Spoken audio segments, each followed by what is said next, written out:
Daily. Taste the Daily. వరుస అల్పపీడనాలతో AP ఇప్పటికే ఉత్తర ఒడిశా వాయువ్య బంగాళాఖాతంలో అల్పపీడనం కేంద్రీకృతమై ఉంది. రేపు మరో అల్పపీడనం ఏర్పడుతోంది. వీటి ప్రభావంతో ఏపీలో కుండపోత వానలు కురుస్తున్నాయి. ఉరుములు మెరుపులతో పాటు అక్కడక్కడ పిడుగులతో కూడిన భారీ వర్షాలు కురుస్తాయని వాతావరణ శాఖ అంచనా వేసింది. రానున్న 3 రోజులు ఇదే పరిస్థితి కొనసాగుతోందని చెప్తోంది. కోస్తాలో పలుచోట్ల అతి భారీ వర్షాలు, రాయలసీమలో అక్కడక్కడ భారీ వర్షాలు పడే అవకాశం ఉందని వాతావరణ శాఖ హెచ్చరించింది. శ్రీకాకుళం, విజయనగరం, పార్వతీపురం, మన్యం, అల్లూరి సీతారామరాజు జిల్లాల్లో కొన్ని చోట్ల పిడుగులు పడతాయంటుంది. ఇక విజయనగరం, పార్వతీపురం, మన్యం, అల్లూరి సీతారామరాజు, విశాఖపట్నం జిల్లాల్లో అక్కడక్కడ భారీ వర్షాలు పడతాయని వాతావరణ శాఖ రెడ్ అలర్ట్ జారీ చేసింది. ఇక శ్రీకాకుళం, కోనసీమ, కృష్ణా, గుంటూరు, బాపట్ల, పల్నాడు, ప్రకాశం, నెల్లూరు జిల్లాలకు ఆరెంజ్ అలర్ట్ జారీ చేసింది. మిగిలిన జిల్లాలకు వాతావరణ శాఖ ఎల్లో అలర్ట్ జారీ చేసింది.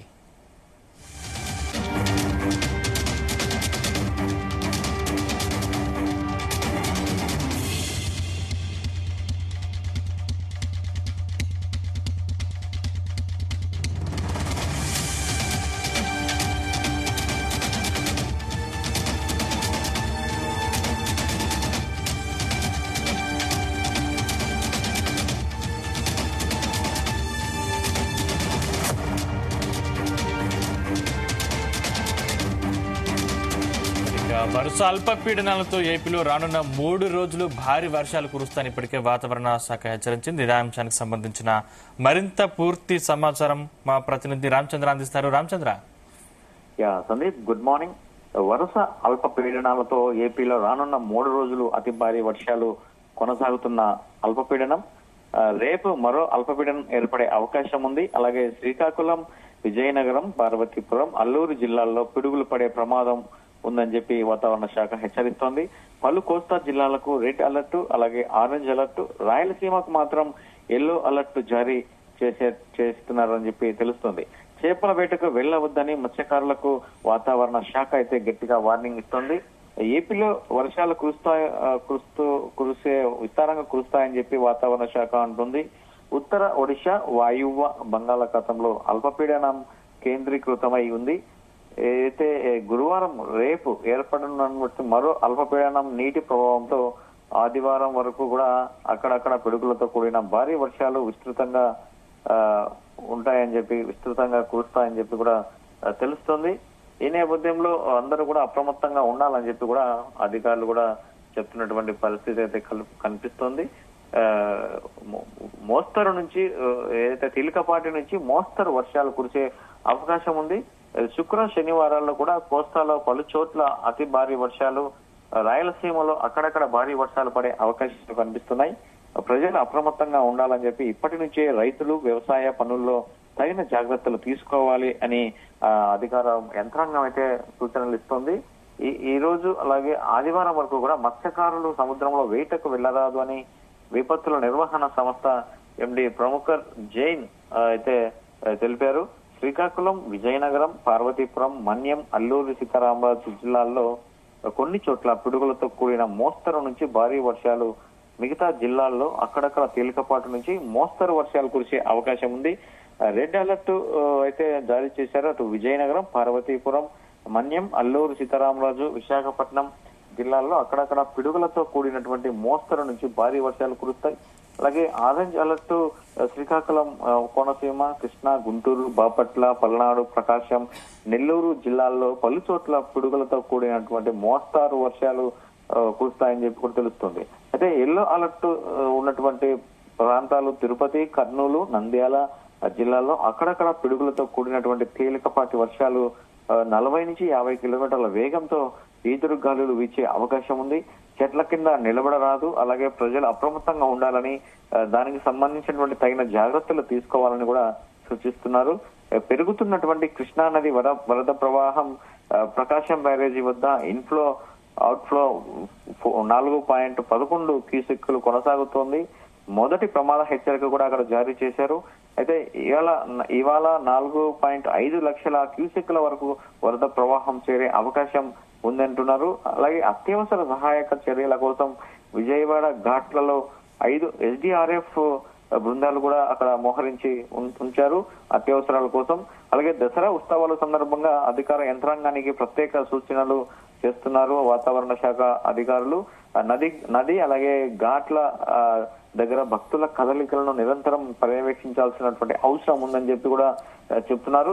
భద్రతా చర్యలకు పోలీసులు, నీటిపారుదల, మున్సిపల్ సిబ్బంది ఘాట్ల దగ్గర ఉండాలని చెప్పి కూడా చెప్తున్నటువంటి పరిస్థితి. అలాగే నదీ ప్రమాద స్థాయి తెలియజేసే భారీ కేడింగ్లు, అలా హెచ్చరిక బోర్డులు ఏర్పాటు చేయాలి. కృష్ణా నది పరివాహక ప్రాంత ప్రజలు కూడా అప్రమత్తంగా ఉండాల్సినటువంటి అవసరం ఉందని చెప్పి చెప్తున్నారు.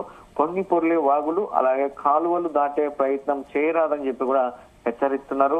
గోదావరి వరద ప్రవాహం సంబంధించినటువంటి ధవళేశ్వరం కాటన్ బ్యారేజీ వద్ద ఇన్ఫ్లో 4.57 లక్షల క్యూసెక్కులు ఈ నెల 28 నాటికి క్రమంగా పెరుగుతూ దాదాపు మొదటి హెచ్చరిక స్థాయి వరకు దగ్గరకు కూడా చేరే అవకాశాలు కనిపిస్తున్నాయి. 9.5 అలాగే 10 లక్షల క్యూసెక్కుల వరకు కూడా వరద ఉధృతి పెరిగే అవకాశం ఉందని చెప్పి నిపుణులు అయితే చెప్తున్నారు. లోతట్టు ప్రాంత ప్రజలు కూడా అప్రమత్తంగా ఉండాల్సినటువంటి అవసరం ఉందని చెప్పి విపత్తుల నిర్వహణ సంస్థ అయితే హెచ్చరిస్తుంది. అయితే వరుసగా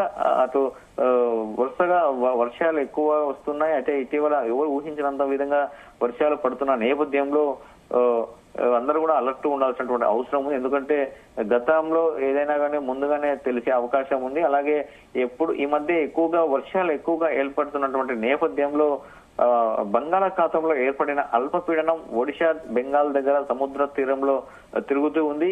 ఇది అక్కడే 2 రోజులు స్థిరంగా ఉండేలా కనిపిస్తోందని చెప్పి వాతావరణ నిపుణులు అయితే చెప్తున్నారు.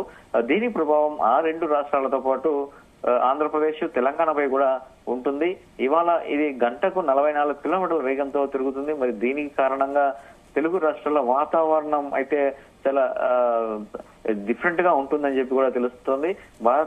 వాతావరణ శాఖ IMD ఇచ్చినటువంటి ప్రకారం 24 నుంచి 28వ తేదీ వరకు కూడా తెలంగాణ అలాగే కోస్తాంధ్ర, యానాంలో తేలికపాటు నుంచి మోస్తరు వర్షాలు కూడా చాలా చోట్ల కురుస్తాయని తెలుస్తోంది. కొన్ని చోట్ల భారీ వర్షాలు కూడా పడే అవకాశాలు ఉన్నాయని చెప్పి తెలుస్తోంది. రాయలసీమలో మాత్రం 26వ తేదీ అలాగే 27వ తేదీల్లో తేలికపాటు నుంచి మోస్తరు వర్షాలు కూడా చాలా చోట్లనే కురుస్తాయని చెప్పి అంచనా వేస్తున్నారు.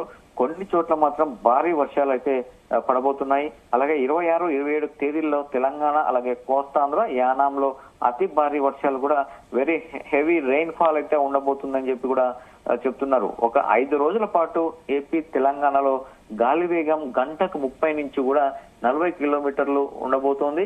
అయితే ఇవాళ తెలంగాణలో రోజంతా మేఘాలు ఉంటాయి. ఉదయం 11 గంటల తర్వాత ఉత్తర తెలంగాణలో జల్లులు మొదలై కంటిన్యూ అవుతాయి. సాయంత్రం 5 తర్వాత తెలంగాణలోని కొన్ని ప్రాంతాల్లో తేలికపాటు నుంచి మోస్తరు వర్షం కురుస్తుంది. హైదరాబాద్ లో సాయంత్రం తర్వాత నుంచి రాత్రి లోపు అక్కడక్కడ తేలికపాటు నుంచి మోస్తరు వర్షం కురిసే ఛాన్స్ ఉందని చెప్పి తెలుస్తుంది. అర్ధరాత్రి తర్వాత ఉత్తర తెలంగాణ, ఖమ్మం, కేసముద్రం, కొత్తగూడెం ప్రాంతాల్లో కూడా తేలికపాటు నుంచి మోస్తరు వర్షం తెల్లవారే వరకు కూడా ఎడతెరిపి లేని వర్షం కూడా పడే ఛాన్స్ ఉందని చెప్పి కూడా తెలుస్తుంది. అలాగే ఆంధ్రప్రదేశ్ లో కూడా రోజంతా మేఘాలు ఉంటాయి. సాయంత్రం 3 గంటల తర్వాత కోస్తాంధ్ర, ఉత్తరాంధ్రలో అక్కడక్కడ తేలికపాటు నుంచి మోస్తరు వర్షాలు కురుస్తాయని చెప్పి అవి కంటిన్యూగా మర్నాడు తెల్లవారుజామున 3 గంటల వరకు కూడా కురుస్తుంటాయి. అయితే అవి మరీ ఎక్కువగా ఉండవు. రాయలసీమలో అక్కడక్కడ ఎండ వస్తుంది, మేఘాలు ఉన్నా రోజంతా పొడి వాతావరణం ఉంటుందని చెప్పి కూడా తెలుస్తుంది. సో ఏది ఏమైనప్పటికీ కూడా ప్రజలందరూ కూడా అప్రమత్తంగా ఉండాలి. లోతట్టు ప్రాంతాల జలమయమయ్యే అవకాశం ఉన్న నేపథ్యంలో పునరావాస కేంద్రాలకు తరలి వెళ్లాల్సినటువంటి అవసరం అయితే కనిపిస్తుంది. అధికారులు కూడా ఎప్పటికప్పుడు అలర్ట్ ఇస్తున్నారు ప్రజలకు. ఎక్కడ ఏ సమస్య వచ్చినా కూడా వెంటనే టోల్ ఫ్రీ నెంబర్లను సంప్రదించి సమస్యను వివరిస్తే వారిని సహాయం చేసేందుకు కూడా సిద్ధంగా ఉన్నారని చెప్పి కూడా ప్రభుత్వం అయితే సిద్ధంగా ఉంది అని చెప్తోంది. సందీప్. రామచంద్ర, అంటే ఈసారి వర్షాలు సమృద్ధిగా కురుస్తున్నాయి. అయితే పంట నష్టంకి సంబంధించి అధికారులు ఏమైనా చర్యలు తీసుకుంటున్నారా? పంట నష్టంకి ఎప్పటికప్పుడు ఏదైతే మండల కేంద్రం నుంచి అలాగే జిల్లా స్థాయిలో కూడా పూర్తి స్థాయిలో ఎప్పటికప్పుడు పంట నష్టము ఎక్కడెక్కడ జరుగుతుందన్న వివరాలను అయితే వ్యవసాయ శాఖ అధికారుల నుంచి ప్రభుత్వం తెప్పించుకుంటుంది. అలాగే జిల్లా కలెక్టర్లకు కూడా ఎప్పటికప్పుడు ఆదేశాలు ఇస్తున్నారు. ఎక్కడ రైతులు కానీ అలాగే ప్రజలకు కానీ ఎటువంటి ఇబ్బందులు లేకుండా, అలాగే పంట నష్టం వచ్చిన నేపథ్యంలో ఏదైతే కరువు బృందం కూడా పర్యటించే అవకాశాలు ఉంటాయి కేంద్రం నుంచి. సో ఆ నేపథ్యంలో ఆ సమయంలో కూడా ఎంత మేరకు పంట నష్టం వస్తుంది, అలాగే రైతులు ఎవరైనా నష్టపోయారో వారికి కూడా ఏదైతే నష్టపోయడానికి సిఫారసు చేస్తామని చెప్పి కూడా చెప్తున్నారు. ఇప్పటికైతే ఎక్కడ అందరూ కూడా ఒక వరి నాట్లు వేశారు. వరి సీజన్ కాబట్టి, ఖరీఫ్ సీజన్ కాబట్టి అందరూ వరి వేశారు, నాటారు. అలాగే ఇవన్నీ కూడా సంక్రాంతి ఆ సమయంలో జనవరిలో చేతికి వచ్చే అవకాశం ఉంది. మరి ఈలోపు వర్షం వల్ల ఏమైనా పంట నష్టం జరిగితే మాత్రం దానికి సంబంధించినటువంటి నష్టపరిహారము అలాగే ప్రభుత్వం ఆదుకుంటుంది రైతులను అని చెప్పి కూడా ప్రభుత్వం అయితే ఇప్పటికే చెప్తున్నటువంటి పరిస్థితి ఉంది. మరి రైతులు కూడా చాలా ఆనందంగా ఉన్నారు. వర్షాలు చాలా సమృద్ధిగా పడుతున్నాయి. ఎక్కడికక్కడ నీటి కొరత ఎక్కడా లేదు. కాలువలు అలాగే వంకలు చెరువులు అన్ని కూడా పూర్తి స్థాయిలో నీటితో నిండిపోయి ఉన్నాయి. ఒకవేళ వర్షం ఎక్కువగా వచ్చినా కూడా వాటిని నిల్వ చేసుకునేందుకు కూడా ఇప్పటికే డ్యామ్లు కావచ్చు, ఏదైతే నీరు చెట్టు కింద కూడా గతంలో ప్రభుత్వం ఏర్పాటు చేసినటువంటి చెరువులు కూడా ఇప్పటికీ నిండిపోయి ఉన్నాయి. కాబట్టి ఒకవేళ వర్షాలు ఇప్పటికి బాగా సమృద్ధిగా పడుతున్నప్పటికీ కూడా పంటను చాలా ఇది కాపాడుకోవాల్సినటువంటి అవసరం రైతులపై ఉందని చెప్పి కూడా ప్రభుత్వం చెబుతోంది. ఆ దిశగా రైతులు కూడా అప్రమత్తంగా ఉండి పంటలను కాపాడుకోవాల్సి అని చెప్పి కూడా తగు సూచనలు అయితే చేస్తూనే ఉంది Sandeep. Right, thank you Ramachandra.